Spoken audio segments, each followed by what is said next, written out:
Hey, Kentucky, this is Mary Jo Perino. Tonight, is the state ready to handle the coronavirus? We'll talk about that and get you ready for tonight's Kentucky-Tennessee game. And UK football spring practice is now underway. All that and more is next on Hey Kentucky.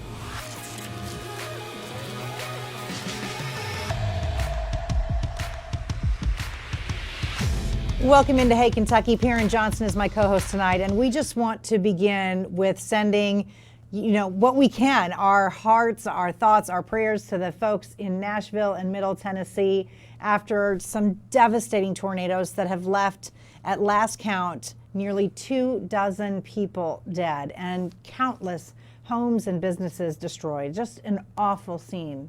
No, your home is your sanctuary where you want your peace to be after you come home from work for your family. And to think of that, not even to be there, or to lose somebody, a loved one, a family member, a coworker is unimaginable to me. And Nashville has a ton of tourism as is, so I just wonder where all those people that are being displaced right now and outside of Nashville as well, where are they going to go? And that's just really gut-wrenching for me, and I just really feel bad for those people, and I'm just going to pray for them and see what happens. I know, just thoughts and prayers. I know that means little, but there is something that you can do. So as Middle Tennessee begins the cleanup process following those deadly overnight tornadoes, we wanted to let you know there are ways to help those affected by the storms. The Community Foundation of Middle Tennessee says it has activated the Middle Tennessee Emergency Response Fund to support the affected communities and the nonprofits who are helping victims address their needs.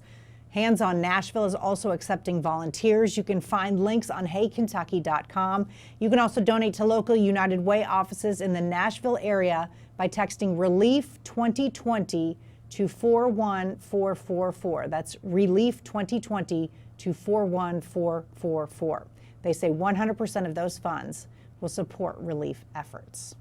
In other news, Kentucky state and local leaders continue to keep us updated on preparations for the potential arrival of the coronavirus here in the Bluegrass. But some are concerned that policies in place across the Commonwealth may interfere with efforts to effectively handle the situation if cases do pop up here. An online article from the Kentucky Center for Economic Policy argues that our state lacks a paid sick day policy, and the legislature blocked efforts at the local level.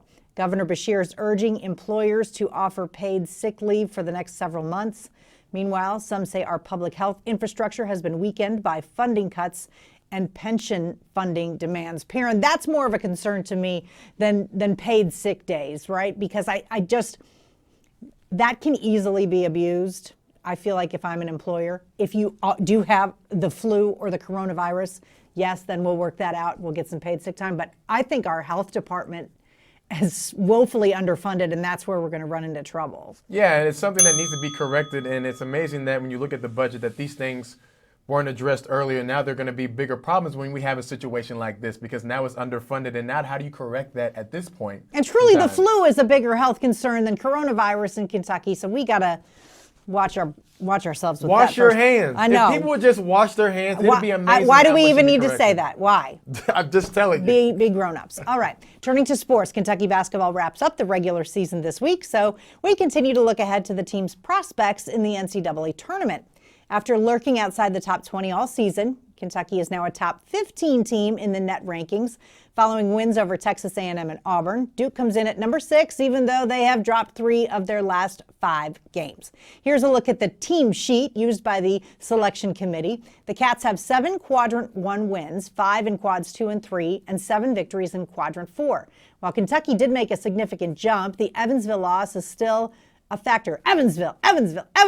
The Cats are still the only team in the net top 40 with a Quadrant 4 loss. Perrin, any loss truly in November shouldn't really come back to haunt you that much. And I think with 2 games left to go, Kentucky can still earn a 2 seed.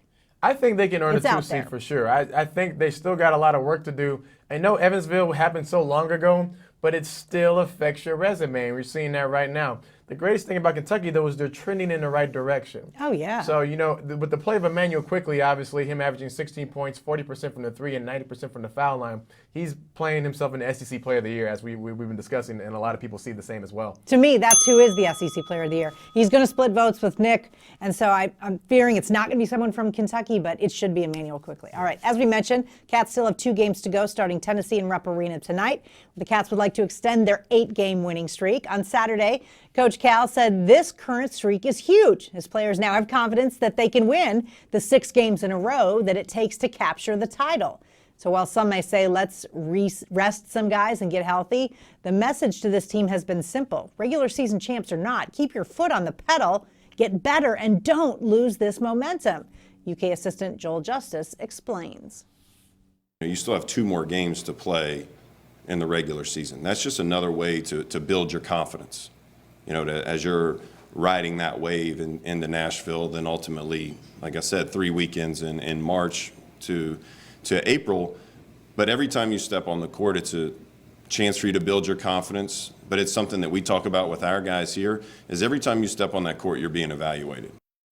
Perrin, we'll see your breakdown of the Tennessee matchup coming up in just a few minutes in our next segment. But overall thoughts on this game and where the Cats are headed? I don't believe you rest guys because it's Who would you it's several rest, by the things. way? I don't know who Yeah. you rest, but I don't think you do because when you're in a rhythm, it's kind of like baseball. You're on a hit streak, you don't sit yourself out during a hit streak. Mm-hmm. So why would you do the same thing while you're playing this well, first of all? The second thing I don't understand is that I just think these guys are doing everything that they need to do right now. And I don't even understand why that's even in a topic of conversation. no. So I just think you ride the wave right now and keep these guys rolling. Plus, Calipari doesn't practice guys that long, especially this time of the year.